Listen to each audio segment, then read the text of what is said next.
very late in the year, Baruch Hashem, and we only have a few more days to learn Torah together for this year, for this man. And I want to learn. There's a Gemara I would like to learn with the Chevra. On Shavuos I said Yizkar, and I felt very, very connected to my father, and I like running to Masechtas Nedarim, because that's a Masechta I was zeicha to learn with my tata, and I want to learn a piece of Masechtas Nedarim. It's connected to this week's Parashas Nasa. This coming Parasha has the Parasha of Nazir in it. The Sugya of Nazir is a fascinating Sugya of Nazirus.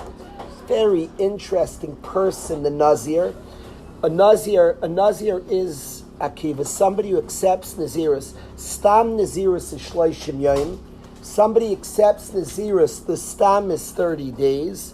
And though Nazirus is a guy who accepts not to drink yayin, I'm not having wine, he's not mitame l'mesim, he can't become tamei mes.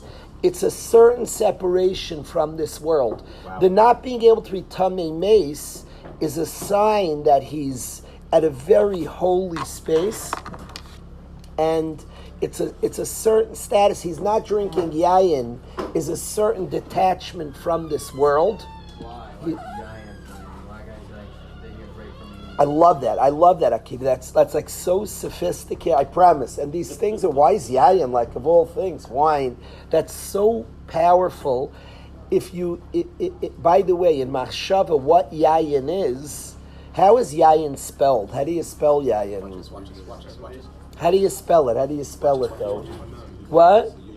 Yud Yud Nun. What's the gematria of Yud Yud Nun? 70 is 70. It's very interesting that 70 represents the 70 Ummahs. It's very physical, very rooted here. But very, very rooted here in this world. Yayin is, even the ICIC of Yayin are very flat, representing the dimension of this world, not the Pnimius. There's no words, there's no letters with circles in Yayin. It doesn't have, the Yayin is a Yud, straight. Yud, and Nun is very straight, representing Isis that don't have the Pnimius in it. Wow. It's interesting because somebody who drinks Yayin is Nichnas Yayin Yatsa Said. From Yayin you can get to places of Pnimius, but Yayin represents very physical, and why Yayin represents that is very, very fair. And the Nazir who feels that he's too caught up in this world says, I'm not going near Yayin. You would not have said that if not for Akiva's... Akiva, I didn't say much. It's a good question. Akiva needs to be studied why Yayin represents that. But the Nazir who feels that he's too attached to this world desists from Yayin. It's interesting, Akiva, that one of the things of the Nazir is he gives up his hair. A Nazir, besides detaching from Yayin, besides that he's not Metam Lamesim, after the 30 days he shaves off all his hair. Which also is interesting, why his hair represents so physical, but the Nazir who detaches from this world gives up his hair. Now, I want to study this Gemara. I'd like to study. So it's interesting. One of the things the Nazir gives up is his hair. Today, we do not have Nazirus. You could accept Nazirus. You just can't get out of Nazirus. Because the way out of Nazirus is with Karbanis. We have no Karbanis. If somebody accepts a Nazir today, he's a Nazir for his whole life. There was a Talmud of Rev Kook who was called the last Nazir, the last Nazirite, and he accepted Nazirus. He was a Nazir. He never shaved his head because you shave that after the Karbanis. So during Nazirus you can shave your hair, and at the end of Nazirus you take off your hair. What? A Nazir is a commitment somebody could take on. They won't drink wine. They won't be Metam Lamesim. At the end of their period in Nazirus they bring Karbanis and they shave off their hair. That's a Nazir. A Nazir is a Nazir a good thing, a bad thing? There were Nazirim that were big tzaddikim. It's a dangerous thing, Nazirus. So we'll discuss that a bit. Let's see Gemara about Nazir. It's in this week's Parsha. It's a commitment. It's an eder. Yechiel, I want to study a little about a Nazir, Yechiel. So I want to learn a Gemara. One could be a Nazir today. There's Naziris today. One could be a Nazir today. The reason nobody does it is because you can go in, you can't come out. The way Adam Naziris is with Karbanis, we don't have a Beis Hamikdash, we don't have the Karbanis. Nice to see you, Simon. What do you reach when you become a Nazir? It's a re-engagement with the world because clearly the Nazir feels... Let's read this story. I think this story is a good window. What's the Nazir trying to do? Who is the Nazir? Let's learn a little about the Nazir to understand them better. So let's learn a Gemara Tessamid Beis in the Dharm, and let's see if this provides some window. Tanya, we learned in a Brisa. Amar of Shimon HaTzadik, or Shimon HaTzadik. There's a Girsa Rebbe Shimon, but we don't really call him Rebbe. Amar Shimon HaTzadik. It's very interesting. If guys noticed, we call some Amiram, we typically call Reb Sheshes, Rev Ashi. We call many Amiram Reb. A lot of Tanaim don't get the title Reb. You notice that? Hillel, we don't say Reb Hillel, we call him Hillel. Shammai, we don't say Reb Shammai. Many Tanaim, Shimon HaTzadik, we call Shimon HaTzadik. You don't say Reb Shimon. There is Reb Shimon Bar Yochai, but what? Shmaya and Avtalion, the Rebbe of Hillel, the Rebbe of Hillel and Shammai is called Shmaya and Avtalion. We don't give them titles. It's so fascinating. Today, Rebbe. Yeah, it is a good notice that Tanaim are typically Rebbe and Amiram are typically Rav. That's because in order to get the title Rebbe, you need Smicha, and there wasn't Smicha in Bavel. So the ones from Eretz Yisrael are called Rebbe. The ones from Bavel are called Rav. They didn't have Smicha. Wow! What? You tell me. I don't know. You never taught me that. I'm asking you. I didn't know that. That's so cool. Why do some have names, some not get a title, Revezi? Well, Abaye and Rava also. They're Amorava. Abaye and Rava. The only reason I didn't bring up Abaye and Rava is because neither one, it wasn't their name. And Rava is some title of Chashivas. Rava's name was not Rava. Rava's name was Revina. So Rava's some sort of title of Rava. Abaye's name is Nachmeni. So Abaye, those are like titles of honor. Most Amirim are called Rav. A lot of Tanaim don't have the title Rav. What do you say to that they don't have a title? What do you say to that, Ari? Think about it. It's Kedai to think about it. It's interesting that they're big tzaddikim who have no titles. It's interesting. Moshe Rabbeinu, we say Rabbeinu. So we say Reb Moshe Rabbeinu. We say higher than Reb Rabbeinu. Unzer Rebbe. Moshe gets a title. Aaron, we do say Aaron Akoyim. Some people call him Aaron, but Aaron Akoyin Aaron. So there's a title. But there's people we don't give title. Yeshua, we call Yeshua. It's a chiddush nifli, Yeshua. Feels like disrespectful. No. Say Rebbe Yeshua, say Yeshua. We call the great... Yeshua meaning the Talmud of Moshe? Yeah, we don't give... No, because I think they're like lights that we can't... It's inappropriate. We can't... So Rebezi says calling everybody Rav is saying, I'm like relating... It's interesting. I've been asked in my life to speak before somebody speaks, to introduce somebody. There was certain people, I did not like introducing my father. Or like, if my father spoke in Sulam, it was very uncomfortable. He was much bigger than I could put words to. I wouldn't want to say, okay, let me introduce my... Please, like, he's bigger than I could give over to you. Rav is like in a certain way you're relating, Rav somebody. Like there's in a way you're relating when it's like higher than you could relate. You just, I don't give like a speech on them. So it's interesting. Rav Ezi sing Yeshua. Like, I'm not defining this, explaining this. There is such a thing. You need studies when we give a name, when we don't give a name, when do we decide to call somebody Rav. But it's interesting. Here in parentheses it says Rebbe Shimon HaTzadik, but everything's very exact. He's called Shimon HaTzadik. Now he gets a title, he's called Tzadik. That is highly uncommon. Who is known as Tzadik? Who do we give the title Tzadik to? Chazal, Yosef HaTzadik. Yosef's called Yosef HaTzadik. Very few others in history get the name Tzadik. There was one of the Go'ainim is called Binyamin HaTzadik. was called tzaddik. Shimon's called Shimon HaTzaddik. I know that's why people call him that. Is it not called while you're like you have like a little kid or you're not call him tzaddik because like. I always one of the worst. It's funny when somebody calls you tzaddikol. It's always very it's almost demeaning. Tzaddikol. It's like a patronizing. Like shut up. But some tzaddikim get the title tzaddik. It's interesting. Things are very exact in Yiddishkeit. Yosef gets Yosef HaTzaddik. Yosef HaTzaddik's called that. Shimon HaTzaddik. Question in the back. The Rush in one place quotes a Gain and calls him Binyamin HaTzaddik. A Gain means? One of the Gainim. That's a period of time, is that right? The Gainim are before. The Gainim were the periods before.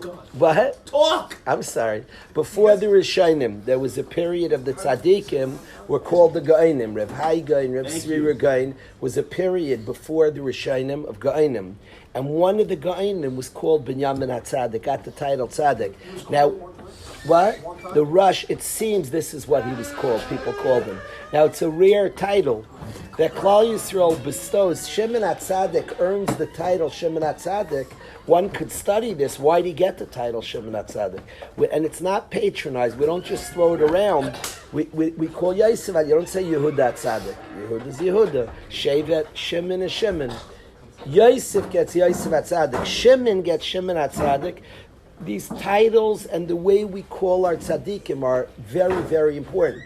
It's Torah itself. Everything in the Gemara is Torah. Here, Shimon's called Shimon HaTzaddik. That's Torah. He's called in Gemara, and yet, it's interesting when you learn Torah, and I want David you to start working on this. When you learn Gemara, people think there's a certain thing to focus on, and there is certainly in a sugya, in the world of Nigla. So there's the heart of the sugya, and you don't want to lose focus. Like get to the main point of the sugya. In the world of Nister, and the Lubavitch Rebbe held it's the ikar of limud. That word tzaddik says Ash Gemara as some lamdish shayla I'll have. It's worthy of noting that Shimon is called Shimon HaTzaddik. What about Noach? Noach ish tzaddik. I don't think the Torah says a praise about him. It's a eulogy. It's a praise on him. Zecher tzaddik levracha. I don't think he's called Noach HaTzaddik. Hashem at one point mentions him and says he's a tzaddik.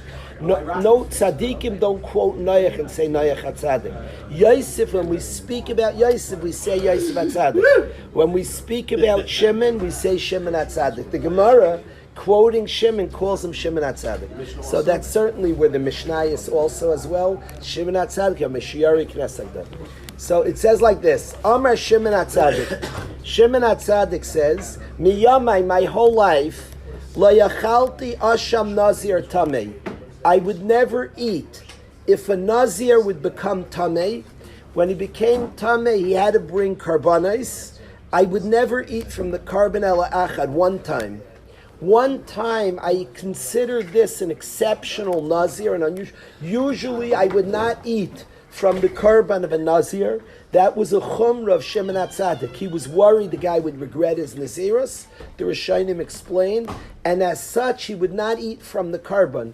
There was a chash that it was like that it wasn't real, that it was something profane, because the nazir would regret his nazirus. Oh. He said, one time I ate from the korban nazir tummy. This was a different kind of nazir. So the bottom line is Shimon HaTzaddik marks. He's going to tell you the story of a Nazir. Yechiel, I want you to hear the story that Shimon HaTzaddik said, this Nazir breaks every rule I have. This is like the spitz, the epitome of a Nazir. And listen to the story. So I think when we want to study what a Nazir is, especially I want to learn a good usage of Nazirus, let's study this Nazir that Shimon HaTzaddik said. Every other Nazir that would become Tamei, I was afraid of him because I was worried he would regret his Nazirus, and as such his korban's not pure. This Nazir I ate from his korban. He was a different kind of Nazir. What was the story? Pamachas, one time. Ba'adam echad, and here we're going to learn. I've been a little vague till here we're going to learn. It's in Nedarim Testament base. What? Was it common? That's a good question. I like that question. Ephraim wants to know, was this something common? Was this weird? Were there a lot of Nazirim back in the day? That's a very thoughtful and good question. I don't know the answer. It's a very good question. Was Nazirus like an everyday, people like, oh, I'm a Nazir the next day? It was a 30-day commitment. You could do longer. Was this like the Stam Nazir Shleishim? Was this like common, like you walked into Beis Mesh and your friend, you came that day and he said, oh, I'm a Nazir the next month? It's a very good question. I first want to study what's the good Nazir, what's the energy, and then, but it's worthy of thinking about. Oh, very worthy. Was this a common thing to do, Nazirs? Was this something? What'd you say? I'd say it's mashma, yeah, because he said I never ate from it as if it was a thing. For sure it existed, but him saying he was very nervous of it, and the Nazir becomes tummy, oh, he's going to regret it. So they had to be very thoughtful to be a Nazir. Don't do it quickly. It's for sure, so for sure it wasn't simple to be a Nazir. We're going to see soon that it's not a lechatchila. It's not something you should do just stam. There has to be a reason to be a Nazir.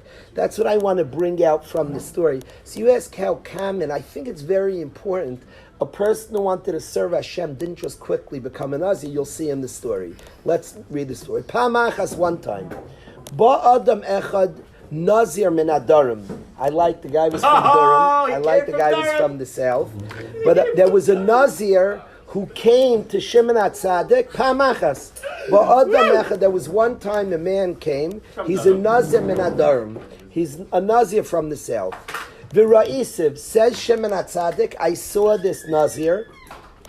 Shu yifei inayim, he had very nice eyes.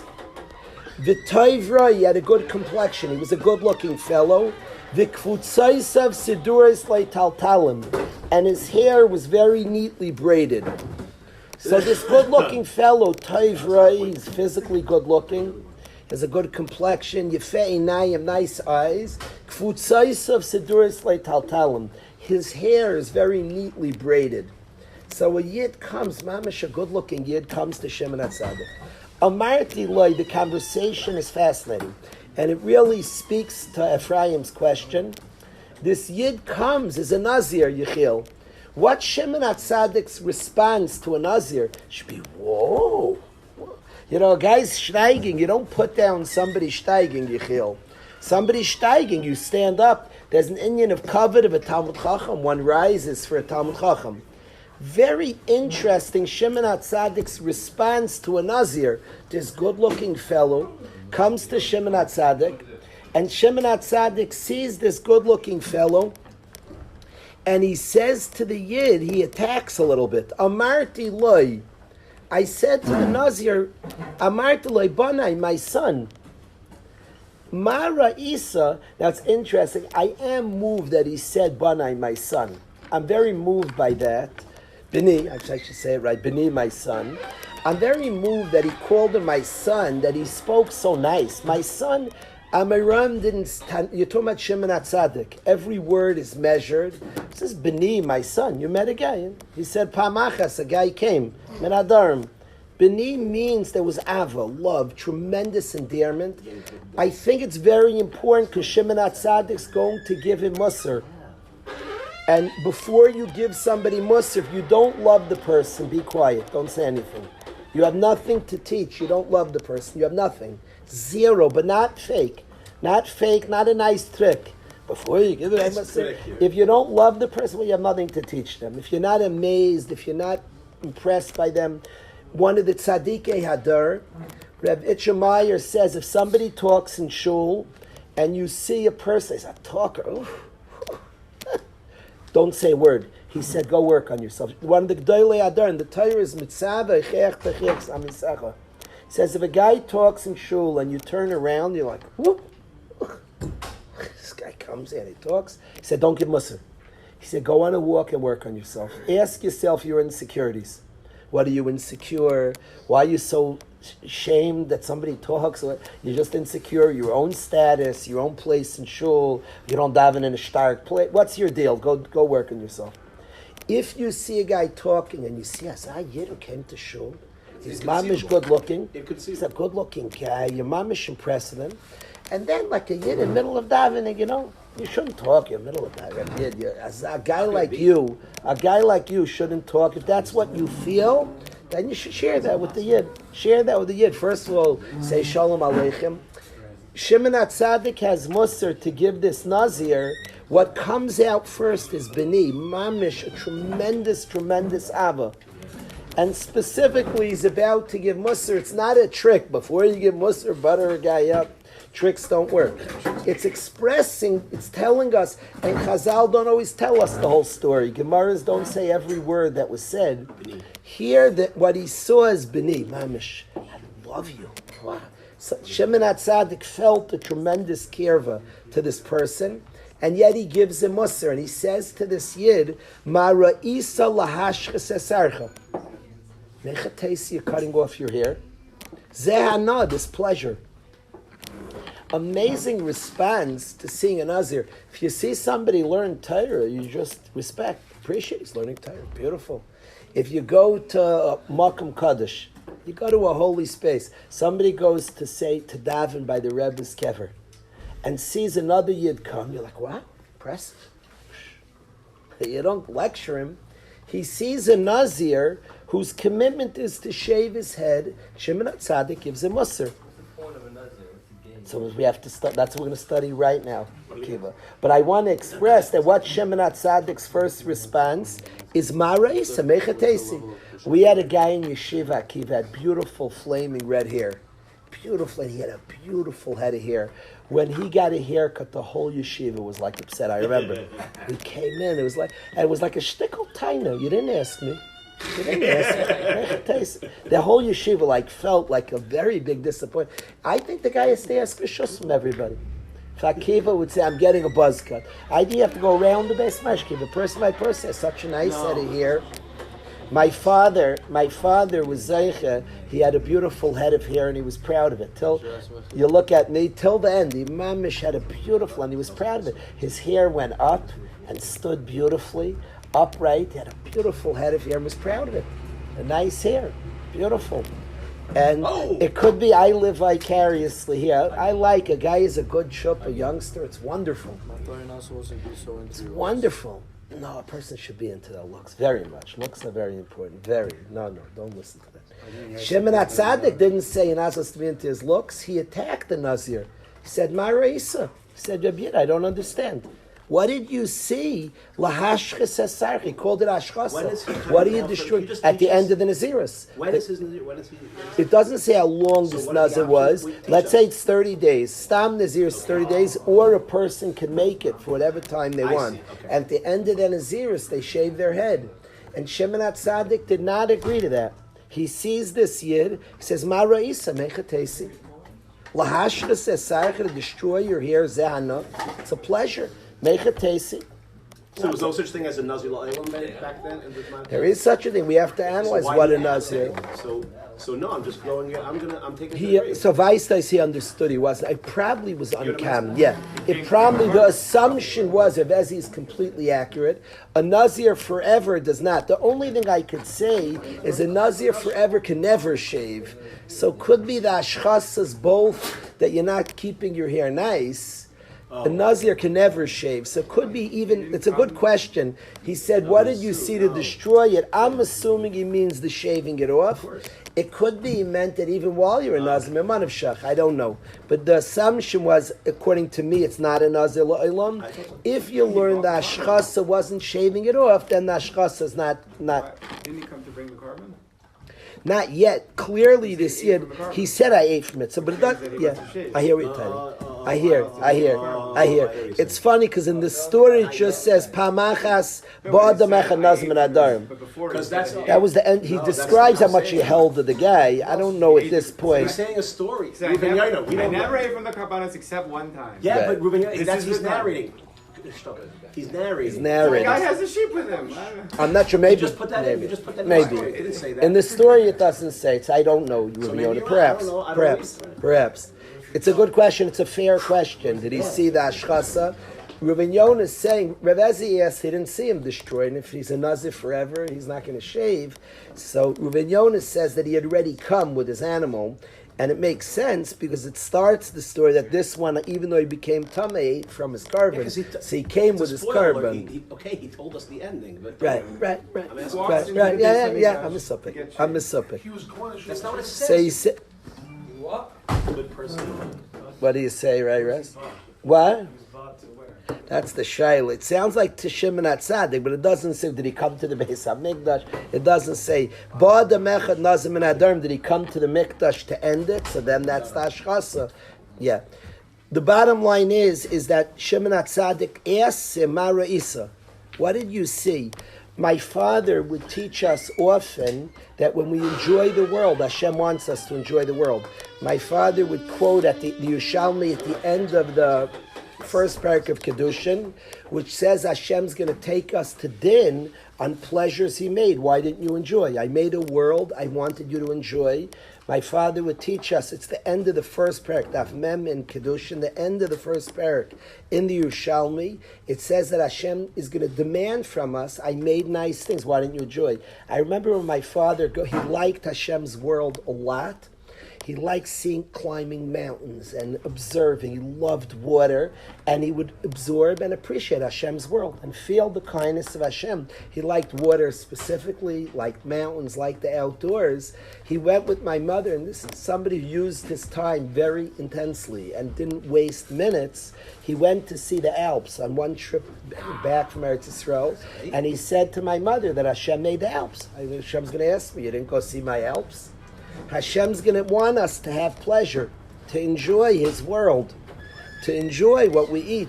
Reb Victor Miller, who enjoyed simple things of life, understood that Hashem wants me to enjoy. Hashem wants me to have this thing. I have said here, and I want to express this, that we say in the morning, we thank Hashem for the world. She'asa li kol tzarki. Hashem provides my needs. The word li is completely extra. You should say, thank you Hashem, she'asa kol tzarki, who provides my needs. You don't have to say who provides for me my needs. Providing my needs means to give it to me. If he gives it to Ari, he didn't provide. She'asa kol tzarki, Hashem provides all my needs. The word li, if you say, thank you Hashem for providing my needs, nobody has to say, thank you Hashem for providing me my needs. Me is completely extra. You didn't provide my needs. If you gave it to Ari, then you provide Ari's need. Providing my needs by its nature means he gave it to me. So what's the word she'asa li kol tzarki? She'asa, he provides, kol tzarki, all my needs. What does that mean in English? He gives it to me. So the li is totally extra. And the pshat, the simple, you hear the question, Akiva, every morning we thank God. Baruch atah Hashem, Elkeinu melech haolam, she'asa li kol tzarki, who made for me, who provides for me all my needs. The word li is like totally extra.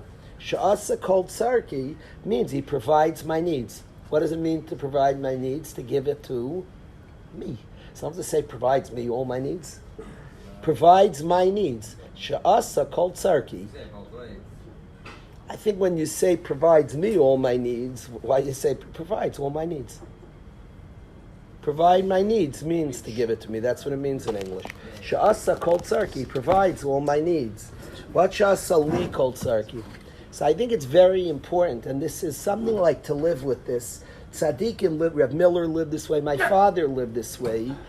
When I say live this way, I can't swear that every second of their life they had this akara, but it was very clear that they live with this recognition. Wow.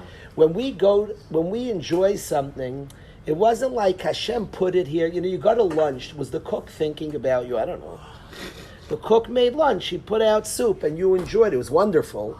I don't know when the cook was thinking about you.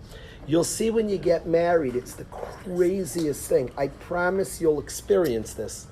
You go home early, and there's like a meal. It was made for you. It's freaky. There was not lunch at home, and like, okay, you had lunch. Your wife is going to think about you, Yisrael, and make what you like, and made you lunch. It's a different thing. Nice.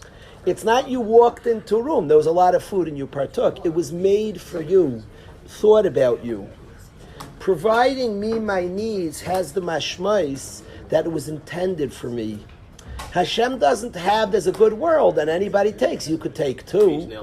He doesn't put a lot in the world and you partake. It's not the energy. The energy is thinking about you. Hashem made it for you. Mamish thinking about you, thinking about me. When we go and enjoy a lunch, Hashem was thinking about us. And it was made for me. And every detail in getting that food to here was thought about me. Sha'asa li. What do you say? That explain. Or you just put out food. So that's the important point, that Hashem is thinking about us. B'shvili nivra olam says that Hashem made a whole world just for me and was thinking about me in the creation. I wasn't like another, the whole world was done just for me. The whole world was done. It's b'shvili nivra olam. So the energy of Shasli Kol Tzarech, I was thinking, now by the way you understand what Shimon HaTzadik is saying. So that's weird. My father went to Rabbi Yaakov Kamenetsky. And Rabbi Yaakov offered him some cake. My father said, no. He didn't want it. Gadol. He said, no. Rabbi Yaakov said, it's not nice. I told him, that's not nice. That's not nice. The Rebbetzin made something. Take. It's not nice. It's not like simple to say. Somebody makes for you. One day you come home, your wife cooked you lunch. It's not nice to say no. She made it for you. It's not nice. All of a sudden, you understand Shimon HaTzadik's question. Shimon HaTzadik had a kasha. If you don't live like this, Shimon HaTzadik's not joking. He said, "You shaving? Hashem gave you something. That's not nice. He gave you something. He wants you to have it. He wants you to have it. Somebody's good looking. Hashem wants him to have that. You just shaving? What are you talking? Mara isa lahashchesaycha. There was a pleasure. Hashem. It's not nice. He attacks. Mara isa. Tell me your story. This is strange." Hashem handed you something. There was a reason. He wants you to have it. This was intended. It's not by accident. It's not by accident. Absorb something. See something. It was intended for you. Hashem really wanted you to have it. Love it. That's not simple. So somebody, Hashem gives us things that He thought about me. So no. I don't. You joke. It's not nice. Hashem made it for you. And Shimon HaTzadik says this to the Yid. He's giving Musar, so then we're exposed to the Ava. B'ni, my son, there's tremendous love, but then he attacks. And he says, in complete Ava, you're a beautiful Yid. Why do you destroy your here? What is happening here? There was not the compliment, oh, I'm impressed, the Nazir was not, it was a shtickle attack. So the Yid says his story. Amarti Li, so he says back why you do it. So Amar Li, so this Nazir responds to Shimon HaTzadik, and he says, this is my story. Raya hayisi la'aba be'iri. I was a shepherd for my father in my city. I was a shepherd for my dad. That was his job. This Nazir, this beautiful person, was a shepherd for my father in my city. Halachti l'malais mayim min hamayim. And he says his story. I went to fill water from a mayin. A mayin is a well, is an underground spring. He went to fill up water. He's a shepherd after all. He's going to feed his animals. And I went to fill up water. V'nistakalti bibabu shali, and I saw my reflection. Upachaz ala yitzri, my Yetzer Hara jumped on me. Ubikesh litardeni min ha'olam, it wanted to destroy me. Now, this is the way I understand the Gemara. Nobody's mishubah to learn this way. Gemaras are teaching us things. I understand he was a shepherd for his father in his city is like the ultimate small-time job. He's a shepherd for his dad, like you could get out there. A shepherd itself is not like the hottest job in the world. He's a shepherd for his father in his own city. He says the Lashon, he says I was Raya Yisi La'aba Be'iri. I was a shepherd for my father, my own city. It's like, to me, the lowest, like, a guy is like, manages a grocery store. That's not the biggest job. But again, a guy can manage like the big time grocery store. He manages the ultimate mom and pop shop. He's a Raya La'aba Be'iri. I'm watching my father's animal in my city. Like, his father might have a big business and he does major. He's a Raya La'aba Be'iri, the ultimate small-time job. And he's shepherding Mamish, doing his little in his corner. He sees his reflection in the water, and Pachaz ala Yitzri, and the Yetzer Hara jumps, Ubikesh l'tardeni, no, wants to destroy me from the world. His Yetzer Hara said, you're a good-looking guy. You are way overqualified for this job. I have seen this Yetzer Hara many times in my life. I think this is pshat. I think it's simple pshat. Many, many people did like great things, and then the guy gets in his head, you're much too qualified. A guy's a third grade Rebbe for 40 years. The holiest people. Then somehow he says to himself, you're much more qualified than this. It's a Yetzer Hara. He says to himself, you could do a lot more than this. This, all your talents for this? It's a very dangerous. We have an island. Yeah, maybe it will. And any sophisticated person should be overqualified. You didn't ask us. That was like on cue a little bit. You're in big trouble, bro.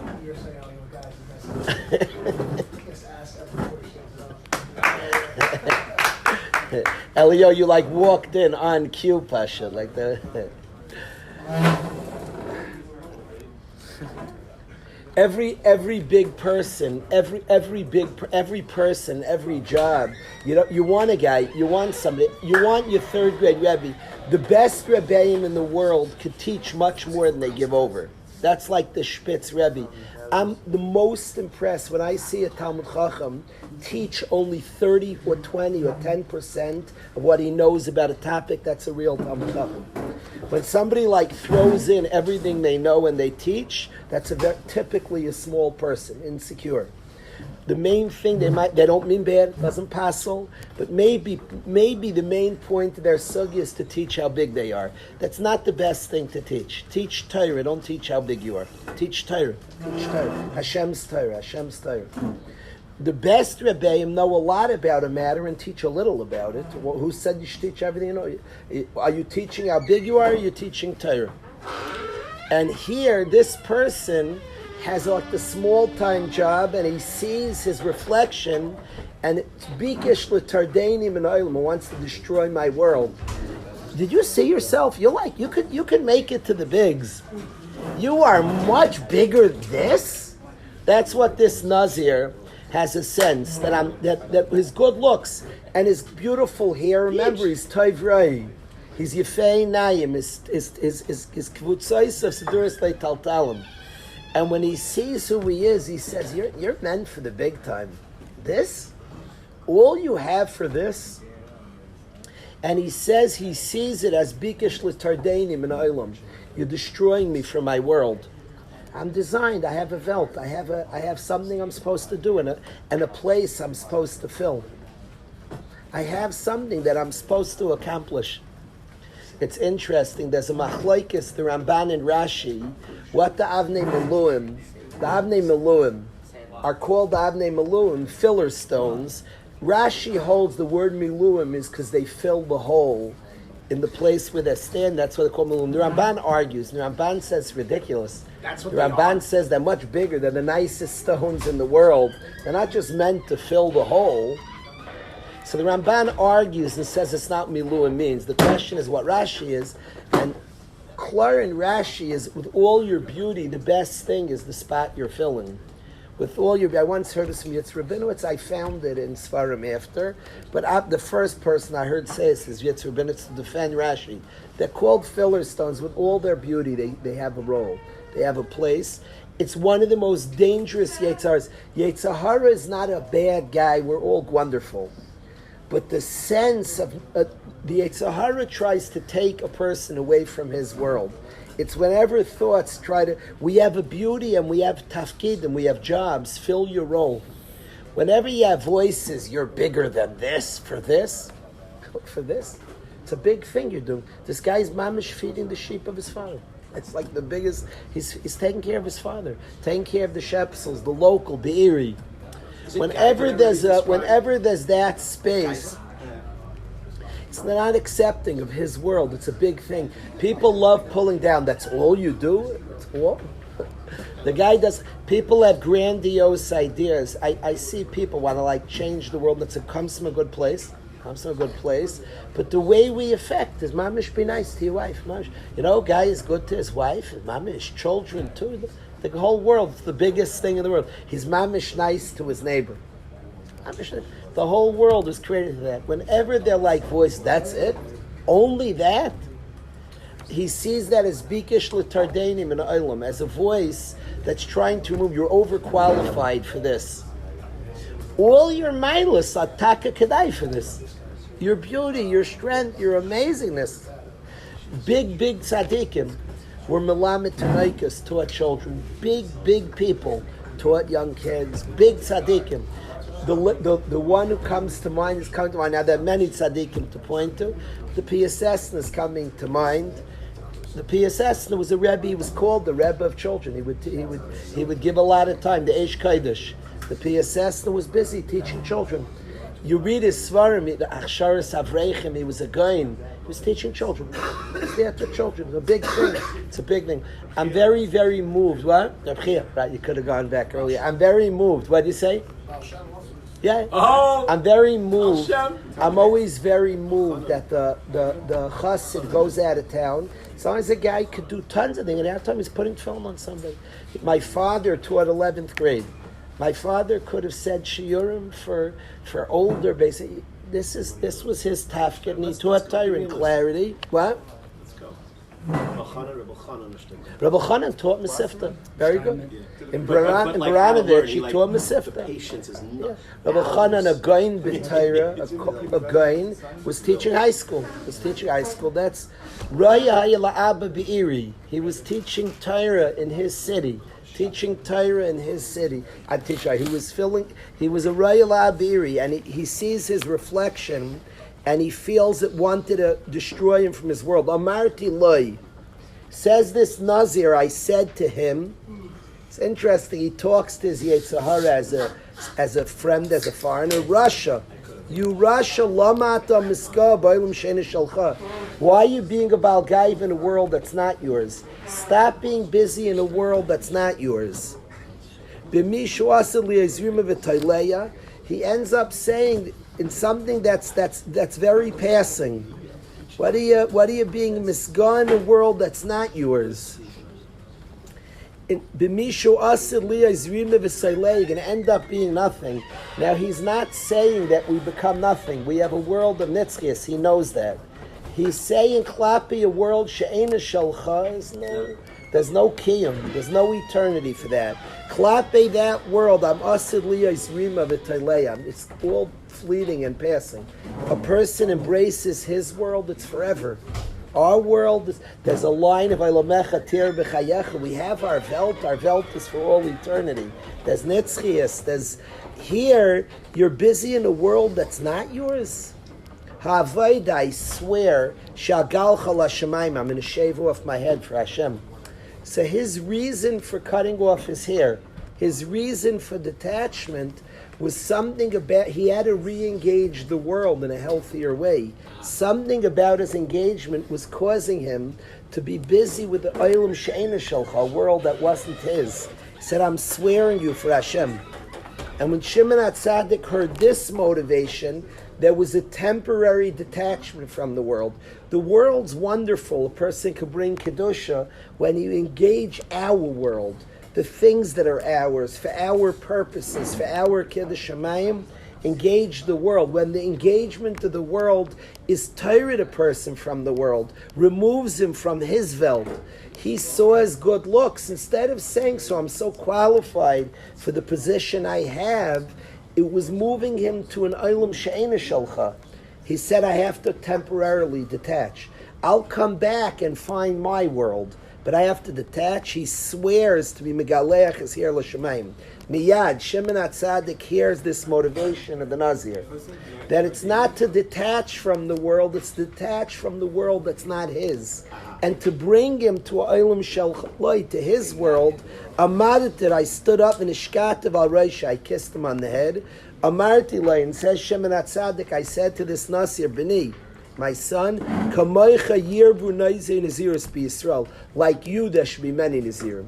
Ephraim asked how many Nazirim, like this guy there should be Nazirim. Alecha Kosav Eimer, on you Hashem was saying this week's Parsha, Ishki Yafli Linder Neder Nazir Lazil Hashem. That's a Naziris, Lashem, L'Shem Shamayim. Your Naziris is not like saying, Hashem, I don't want the world you gave me. Love it. That's my Ra'isa. My Nazirus, says Shimon Tzadik, this Nazirus that's Lashem, is I want to engage the world, but the world you gave me, my place in the world, my avoid in the world, not imitating, not copying, not trying to be somebody else, an olam she'ena shelcha world. So he is doing that. He's doing exactly that. He's doing what? God gave him certain gifts, and now he's just saying, I don't care with that, I want to do something else. He's going to take them back and receive the gifts. He's just saying, if those things are causing me to engage a world that's not mine, so then temporarily I have to step back to find the world that Hashem gave me. It was bringing him to reject the world that was his. He had a task and a mission that he felt was his task and his mission. And in seeing his good looks, it was causing him to say, I could do more, I have other things. It was bringing him to Olam She'ena Shalai. So he said, I'm getting rid of this. I need to go back to my world. It says about Yosef Atzadik, this Nazirus is good. This Nazirus is to get to Kedusha, is a passageway to Kedusha. If my engagement in the world is bringing me to Olam She'ena Shali, places that aren't me, places that aren't part of my world, so then I need to step back to reapproach to find Olam Shali, my world. Akiva, it says about Yosef Atzadik, he's in Mitzrayim. Yosef Atzadik, who's called Nazir Echad. Yosef has called the Mail of Nazirus. And on Yosef Atzadik it says his ayin was not zon mima she'ena shaloi. His eye didn't take what wasn't his. It doesn't say pritzus. It's not my world. It's not my world. It's not my world. It's not for me. It's not for me. A very normal person, beauty is very important. When it's for him, the beauty. When it's his mishpacha, his wife, very important. Person goes shaduchim, the wife is pretty, is huge. When it's Eina Shali, Yosef Atzadik's ayin is not zon b'masheina shali. Nishmeina, it's not mine. It's not my world. What does that mean not for him? It's not me. It doesn't help me in my world. I have a world that I'm supposed to engage and be something. Yosef Atzadik accepts his mission. We can picture a world that's meant, designed for my mission, for my accomplishment, for my building, for my construction. We all have a world that's meant for us and a place for us to be in that world. Yosef Atzadik's ayin's not zanim Hashem Shalei. He has a place and a space and a mission and something to bring to his world. We have something very strongly to bring to the world. He's not zan Hashem Shalei. It's no shaykhis to what I'm supposed to bring. When somebody's very firmly, Yosef Atzadik is a person of God. He's in Egypt, the craziest land, the most pritzos, and he not just survives, he's Yosef Atzadik. He's very focused. He knows his role, his place. He has an olam shalai. He has his world. Nazirus is a path to get to the person to engage his world. If somehow his engagement in the world was pushing him to others' world, he temporarily pulls out. This is the Nazir Shimon Atzadik likes. Somebody who did not desist from the world, detach from the world. They just was a journey to get to my world. That's the point. In your world, enjoy, shmak, your world. Reb Miller, like my picture, if somebody knew what he was, each thing Hashem, his world's beautiful and he enjoyed, and then he had a role in his world, a place of operation. When a person lives like that, it's different. I picture my tata, this world, he was somebody who was shayach to Kedusha. Somebody shayach to Kedusha enjoyed a good rafting trip in his Welt. Wasn't busy with Olam She'ena, his mission, his Welt, the Nazir who feels that his engagement in the world is pulling him out of his world. His missions, his tafkidim, his kiddush shamayim, say temporarily pulls back to re-engage. I need to find my world.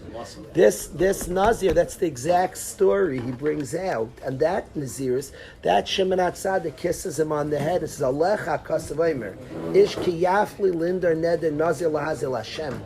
Wow, that's a Nazirus I get. That type of precious I get. Yeah. The Messiah Sisharim himself asks the Kasha. He has contradictions. Is precious good or bad? And he says, Yesh precious, v'yesh precious. There are two types of detachments from the world. You knew this, Messiah Sisharim? Proud of you. Proud of you. Maybe we should read it. Should we read the Mesilas Yesharim? Why'd you say maybe? That must be perfect. Thank you. Thank you. Is it too? I have glasses.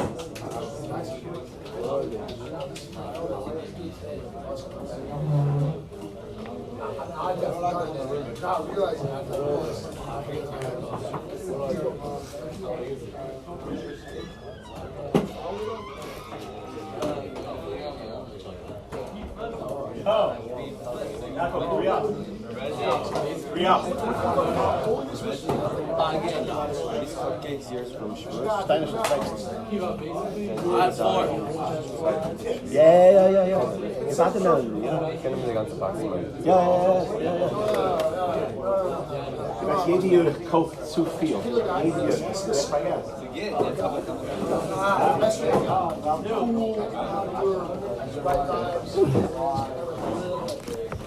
Thank you, Rebbe. Wow. I feel they're putting you on the spot. I know, I'm keen to listen. You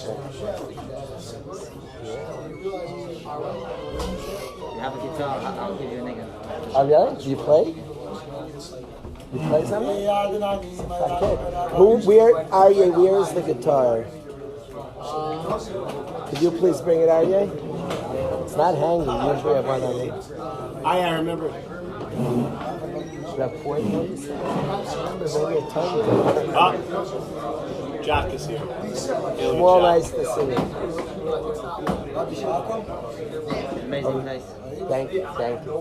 Wish when I had it in England. Did you up there? Something close. Yes. He also used that exact mida connected mida. Very good. Package to remove it from the world. Very good. I like I'll that. remove myself. I like that. I didn't think of that. It's very good. Very good. Gabe left already with Shloima. They left with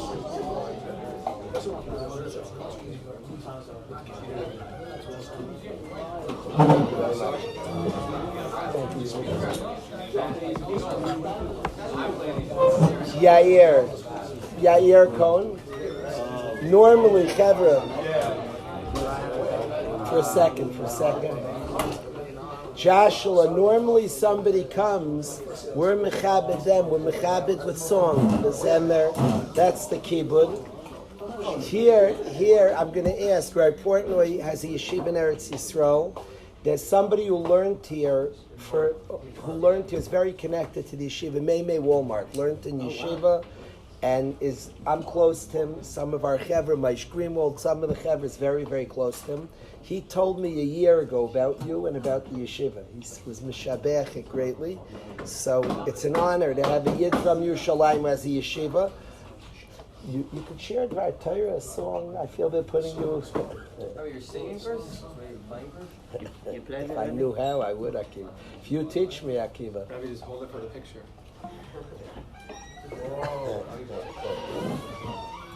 Gabe and Shlomo both left already. Oh, Gabe and Shlomo left. Who has a pick? Somebody asked me this. Where'd they go, Ro? Chaim is playing in Teaneck with Shlomo and Gabe. Is Rebbe going somewhere tonight?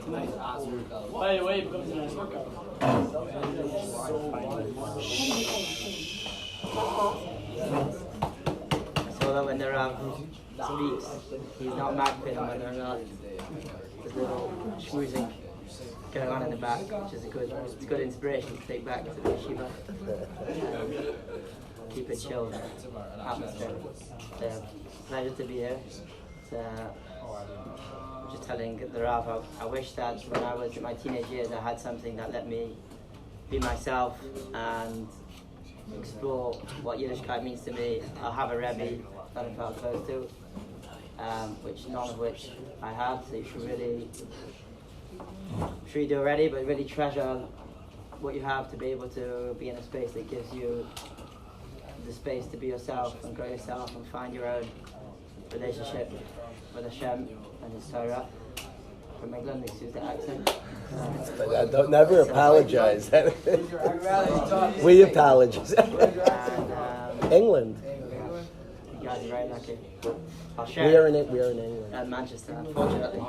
Right there. Yeah. What road? Uh, What road you on? I'm from South Manchester, Hale. You're from Hale? Rich. My father was the Rav there, so we were just, you know what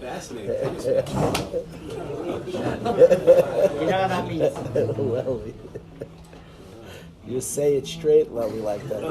I'm from Lawrence, Lily. But What's your last name? What's the other road? Fletcher. Fletcher. Okay. Oh, where are you? yeah. What? So he's rich? Very rich. Zayd the Machabis Svarim.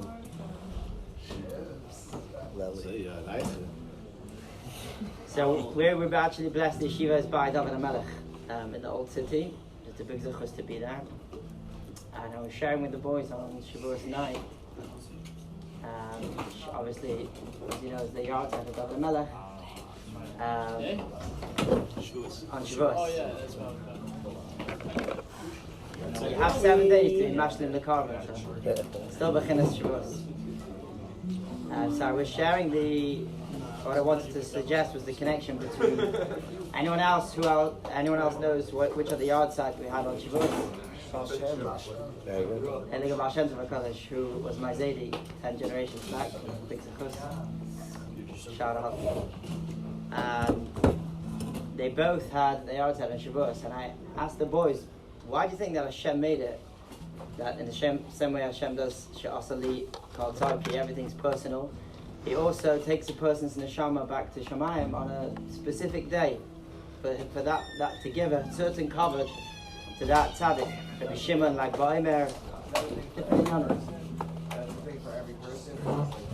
Tzaddikim, they have, I'm sure for everyone in some way, and I'm sure if you look hard enough, then you could find, but definitely you can see by tzaddikim something special about that day. So specifically with Shavuos, why is it that Hashem chose David HaMelech and the Baal Shem Tov to go back up to Shemayim on Shavuos? When you think of David HaMelech and the Baal Shem Tov, at least when I do, the first thing I think of isn't necessarily Torah, or like Har Sinai kind of Torah. When I think of Shavuos, who do you think of when you hear Shavuos? Moshe Rabbeinu, the Gra, those were the two people that I said to the book. Yeah, ironic. So Moshe Rabbeinu and the Gra, funnily enough, is the two people that I also suggested to the boys. That's who I would think maybe be the yard set on Shavuos. And so we'll sing a niggun and then I'll suggest what I suggested. The Baal Shem Tov, before everything he taught, he would share a niggun so that it would go in. Mamish, sometimes the heart's blocked, a lot of times my heart's blocked, some of our hearts are blocked. And the niggun opens up the Torah to become tefillah. It opens it up to become an experience instead of just something that goes over the mind. Unless you're Rabbi Kalish and when you're speaking, you really can feel that it's two things going on at once. So if you want to, sing with me.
talking about Berachos Torah, says that in order for all the brachas to be chal on us, we have to learn Torah that's like tefillah, Torah that makes us into a Merkava. He says when we learn like that, then mamish, everything that can come to us, which can only come through the Torah, comes.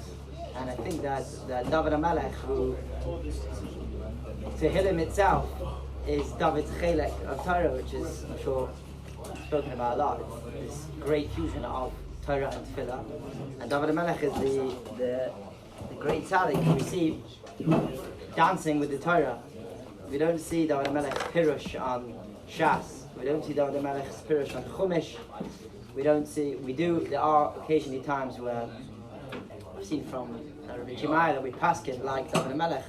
I'm not sure what he's referring to. We paskin like David HaMelech specifically, Rabbi Kalish said, because he was this great fusion of Torah and Tefillah.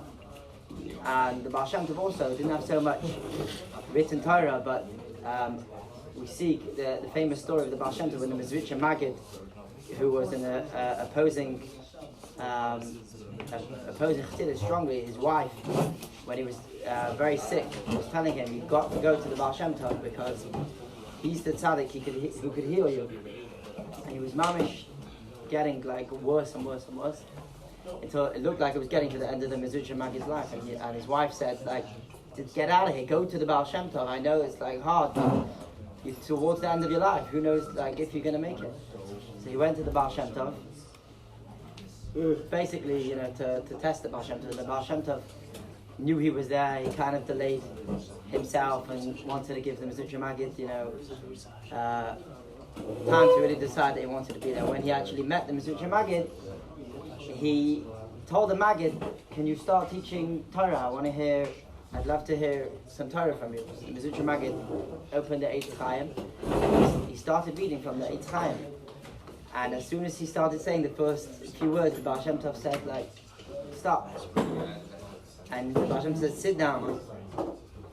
And the Baal Shem Tov stood up and he said, I see the way you're learning, I see the way you're sharing the Eitz Chaim, the Kabbalah, but I want to share with you maybe a different way to learn. And the Baal Shem Tov, he just said the first word of the Eitz Chaim, and the Mezritcher Maggid, he saw like Kalish, and the room was shaking, and he saw the Baal Shem Tov's neshama mamish, like crazy ava and yira, and he just lay down. The Mezritcher Maggid, he couldn't move, and he realized afterwards the big gap between the Torah that he was learning and teaching and the Torah that the Baal Shem Tov was teaching, even though it was the same Torah, the level of tefillah and the level of dveikus and the level of ar and simcha that was in it when the Baal Shem Tov was teaching made it a completely different Torah. He went back, he was extremely sick, he went back, he didn't even sleep that night, the story goes. He asked his wife to pack up. The next morning they came back to the Baal Shem Tov, and that's how he became the Baal Shem Tov's closest disciple, and he never went back again. He became obviously the Muvak, and everything we have passed down from him. So just to finish, it's a very hard avoider because a lot of the time when we're learning about what sugya the guys doing, Psachim, so you're learning about chametz or how to burn chametz or Rabbi Yehuda's way of burning chametz before there's man of eating and then after, and there's so much pratim that sometimes the test is can you really, whilst you're learning Psachim or Shar and Bar or Brachas or any sugya in Shas, can you really remember within all the details that all this really is, as the Balatanya and the Zohar and all the sources are saying, all this is the light of Hashem. All this is just the light of Hashem. It's all, the Zohar says, anyone who thinks that the stories of the Torah are just stories, they're a fool, because it's so much deeper than that. And so we should be Zohar when we're learning to realize that any halacha, even chumras and learning about chumras, and even machlaikas. I heard also from Rav Morgenstern, an unbelievable Torah, that al pi pnimius. Why is there so much machlaikas in the Torah, in halacha, in Gemara, and Pshat, getting to the depth of a halacha? And to take, for example, Kiddush, right? How much Kiddush do you need to pour into a cup for it to be, what's considered a revius, what's not considered a revius? It's a machlaikas, yeah? So, the opinion that says that a revius is, let's say, size of a bigger cup, he's saying that the light and the aura of Kiddush, the depth of the mitzvah of Kiddush, it can only come into the world if the Kli looks like this. And the other opinion is saying, no, the light of Kiddush and the connection of Kiddush and the relationship with Hashem through Kiddush can only be chal, it's only halachically correct, it's only a real Kli for that or if a revius is actually so big, it's even bigger. And even halacha in depth, never mind Gemara, even like our people said, when we get to the bottom line, it's all just about the R and getting back to the R. And it's hardest to remember when we're in the details, but when we think about Torah like this, we want to run after every single halacha and even chumrah and mesechta and just get it all in us, because it's all the light of Hashem, and that's what the Baal Shem Tov, that's what David HaMelech lived, represented, sang, spoke about. And that's why I want to suggest Hashem chose them specifically to go back to Shemayim on Shavuos, because they epitomize this fusion, this great fusion of Torah and Tefillah. We should be Zohar. Thank you for the chus to be here and to share with you guys. Really awesome. Thank you. Thank you for the Torah and the song, Torah and Tefillah.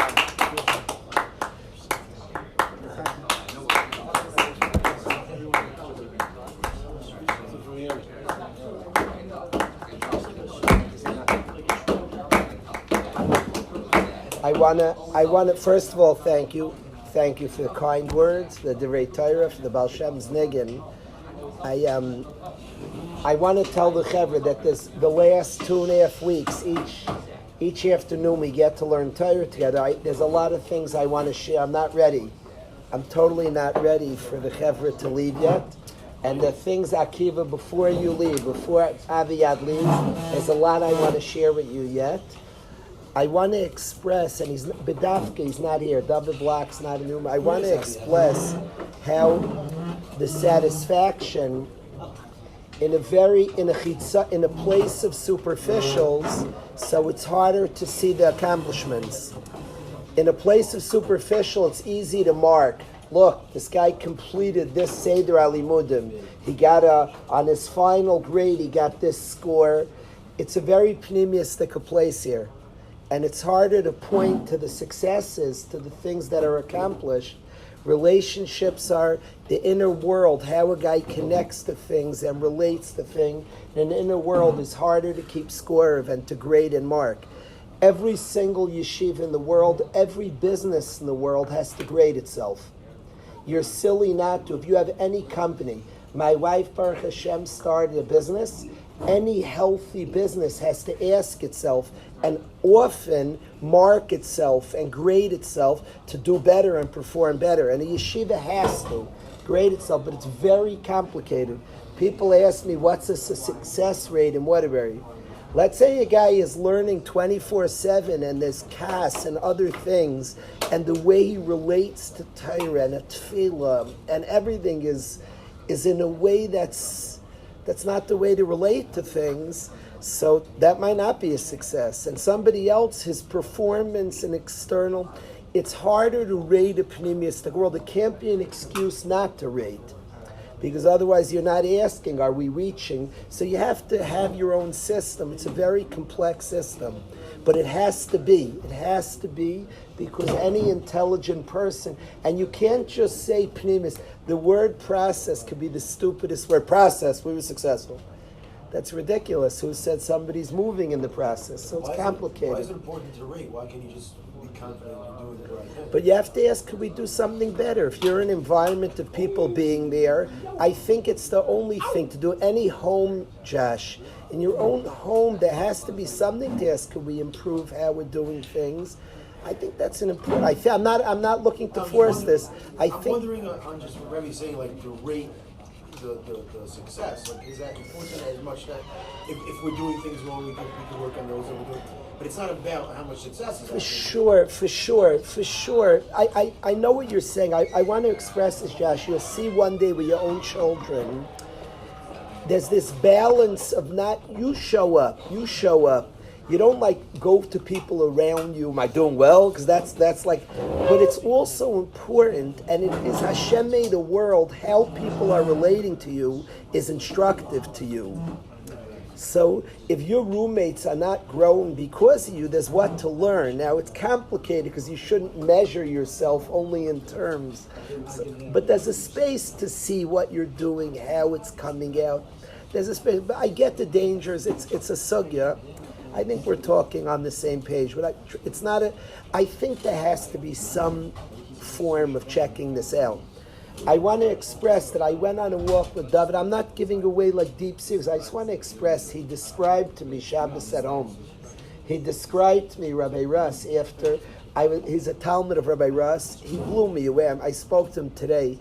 I feel like everything the yeshiva wants, like wow, I was blown away by David. But this one thing he said, I go home Shabbos now. He's the youngest in his family. And Shabbos usually is his tata, mom, and him. He described how he loves the Suda. He gave it over. He said, Tati, Mommy, and me sitting together. I melted. A whole yeshiva is a place of people and relationship and connection. Ultimately, Hashem's our tata. And how we're relating to things and people, how we're relating to Shabbos. When he described going home now, I saw hours of conversation with Rai Russ right here, years of being in the yeshiva, and he described what it feels like, that he looks forward, going home, Tati, Mami, and me, and looking forward to that. It was a tremendous validation of an inner world, of a place that is a pneumistic place. I saw Rai Russ's hand in there, the way he described going home for Shabbos. It was something very, very magical. But this sugya of the Nazir, this sugya of engaging Hashem's world. Hashem made a beautiful world. Kedusha is the highest madrega, and the Nazir who detaches from this world was a chetimsa to engage the world in a beautiful way, to engage, to relate to the world in a beautiful, beautiful way. That's the sugya of Kedusha, to engage this world in a beautiful, in a stunning way. I think Shabbos is the spitz of Kedusha. We call it Shabbos Kodesh, the spitz of Kedusha. I want to express that over this weekend is the yard side of Rabbi Oberlander. And I want to say that he's a Yid, Akiva Rai Oberlander is a Yid who had a remarkable connection to Shabbos Kodesh. And I want to express something that we had a guy who learned in this yeshiva, and this is on the sugya of Nazir, completely relating to what we just learned, that what a Nazir is, a re-engagement of the world, of Olam Shalcha. Aviad, I want you to hear this. You weren't Zeichen to be a Rai Oberlander built your yeshiva. He built it. Sweat and tears. The man built this place, I promise you. He was here with me from second one, 17 years ago. The Chevre here gets to watch Rai Brownstein gives his life. Before Rai Brownstein was Rai Oberlander. Rai Oberlander put his kishkas. I am not an organized guy. I cannot do the things that Rai Brownstein does today and Rai Oberlander did, and he built the yeshiva. His yard site is coming up. We're not going to be together. It's this might say Shabbos. So we're not going to be here. So I want to express something as follows. We had a guy in yeshiva who was very close to Reb Ezi. His name's Yehuda Gruber, a beautiful yet he's brilliant. He's a Ben Torah, brilliant guy. He has 2 kids, Kenai Nahar, Yehuda Gruber, wonderful person. Yehuda Gruber told me on last year's yard at Rai Oberlander, I asked him to, when he told it to me privately, I asked him to say it publicly. But this is what he told me. He said he learned 2 things from Rai Oberlander. Aviad, I want you to hear this. Rai Oberlander had a magnificent relationship to Shabbos Kodesh. He was a Shabbos Yid. Talmidei Chacham are called Shabbos. It's a nickname for Talmidei Chacham. He was Bechinas Shabbos. He loved Shabbos. In the Mesifta, a big part of our Mesifta is Shabbos. My wife gives her life to this Mesifta. She's here every other Shabbos. I don't know if guys understand what that means for a lady to leave her house. Ladies like their house, like being home.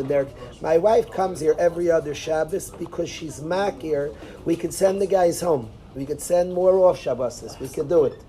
And my wife's makir that a big kayach of the yeshiva Shabbos Kodesh is huge. It's a huge part of the yeshiva, the Shabbos. And it's worth the Shabbos together. Rai Oberlander created Shabbos here. The early years of the Masifta, I wasn't there for Shabbos. I lived in Blue Ridge. The Masifta was in Waterbury. Rai Oberlander ran the Shabbos. He had a time. He would do something Sunday, Monday, Tuesday, Wednesday, Thursday, Friday for Shabbos. He prepared the entire week for Shabbos. He learned svarim about Shabbos. The Einig Shabbos in his house Friday night, that's where the yeshiva started singing Ka'ech Seif. He loved the Sefer, the Nesiva Shalom, who's a huge part of that Sefer. Everything goes back to Shabbos Kodesh. Everything comes back. Every Torah, every Parsha connects back to Shabbos. He loved that Sefer. I have no idea if that Sefer gave him a Tam in Shabbos or his Tam in Shabbos connected him to that Sefer. I don't know. But he had a tremendous taste for Shabbos Kodesh. I was zocheh many times to be in his house Friday night. His Einig went to 2, 3, 4 in the morning. And he was up early. He was up about 7:30 in the morning, Shabbos morning. He was up early. But Shabbos was like huge by him. The mark of his Talmidim is their connection to Shabbos. It was like very holy. It was cool as Einig because it was not a forced intensity. They sang Ka'echser and Zmirs, but then his son Kiki would do cool card tricks, and there was laughter and smiles. The Einig Shabbos in his house was amazing.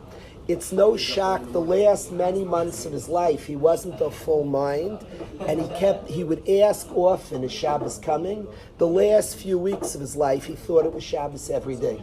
He would just say, good Shabbos. He was in a world where it was Shabbos every day. The last few weeks of his life, it was Shabbos. It was Shabbos by him. He would say, good Shabbos. The last few months, he kept asking, is Shabbos coming?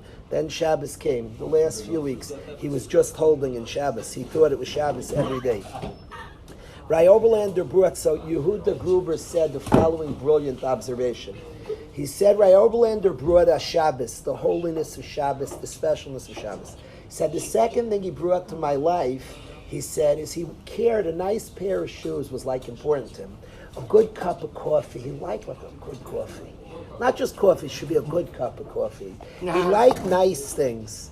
A good pair of shoes. Guys went to buy shoes with him. He dressed nicely.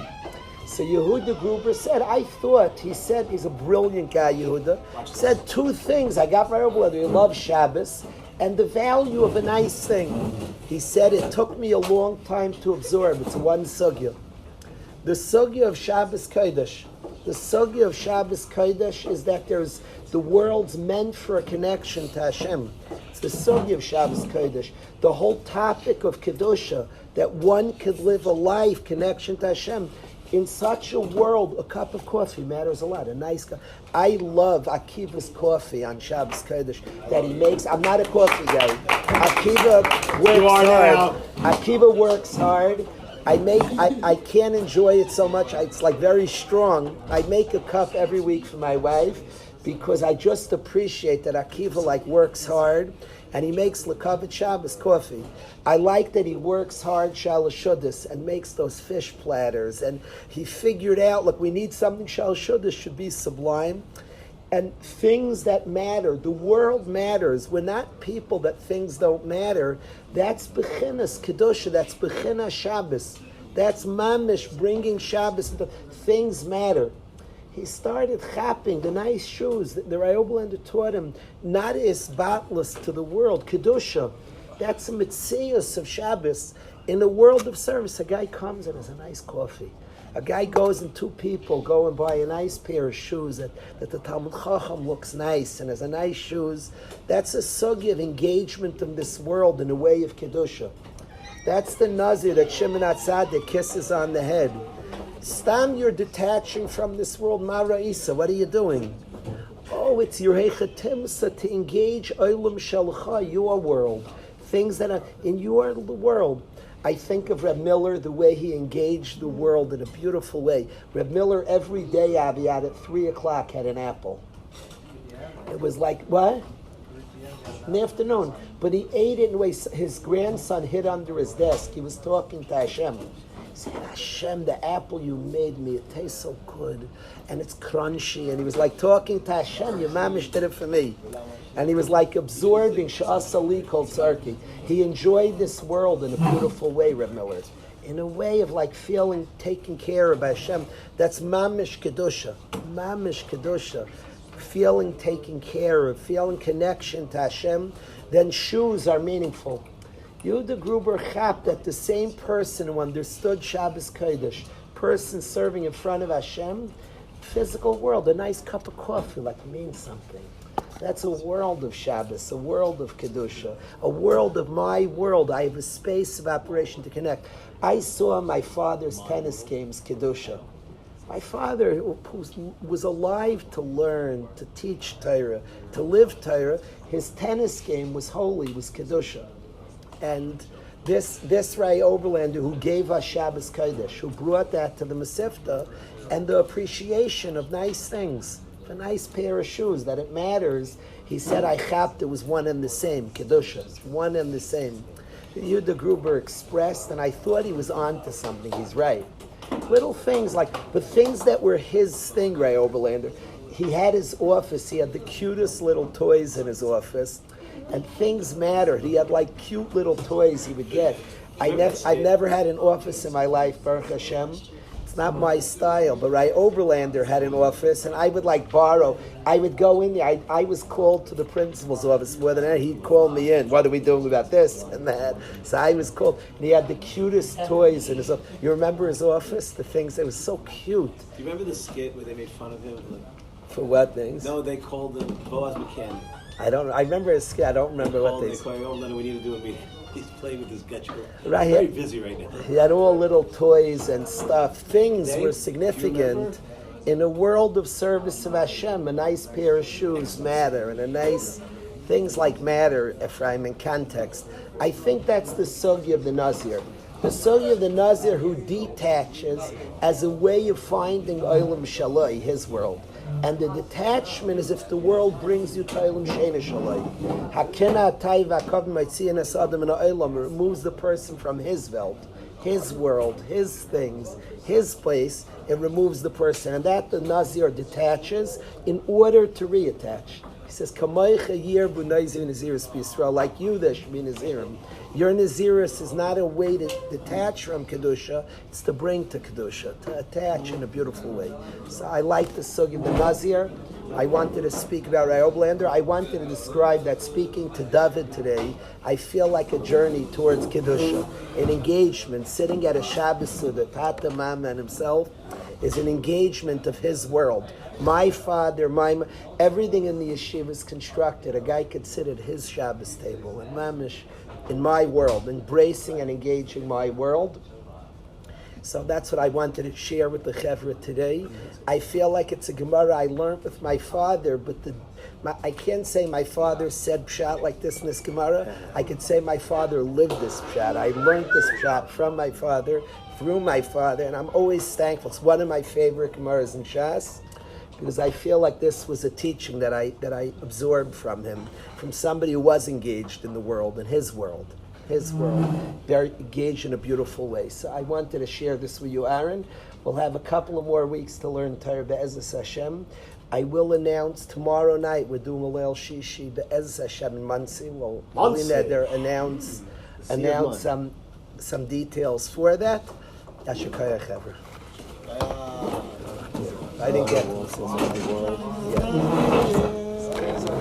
Thank you. I like what you said.